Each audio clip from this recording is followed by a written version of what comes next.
জন্মের পর থেকে নিজের জীবনের সঙ্গে লড়াই করে বেঁচেছিলেন দিনমজুর মুফাম আলী থা। অন্য দিনের মতো আজ সকালেও নিজ বাড়ি থেকে প্রিয় বাইসাইকেল নিয়ে কাজের উদ্দেশ্যে বের হন তিনি। পথে গাবলা নামক স্থানে পৌঁছালে পিছনের দিক থেকে আসা একটি অজ্ঞাত গাড়ি তাকে চাপা দিয়ে দ্রুত পালিয়ে যায়। এতে ঘটনাস্থলেই প্রাণ হারান দিনমজুর মুফাম আলী থা। ঝিনাইদহের শৈলকুপায় অজ্ঞাত এক যানবাহনের চাপায় বাইসাইকেল চালক নিহত হয়েছে।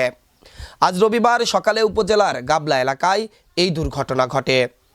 পুলিশ ও স্থানীয়রা জানায়, উপজেলার বেড়বাড়ি গ্রামের মৃত তাইজাল মালিথার ছেলে মুফাম আলী থা বাইসাইকেলে ভাটই বাজার থেকে ঝিনাইদহ শহরের দিকে যাচ্ছিল।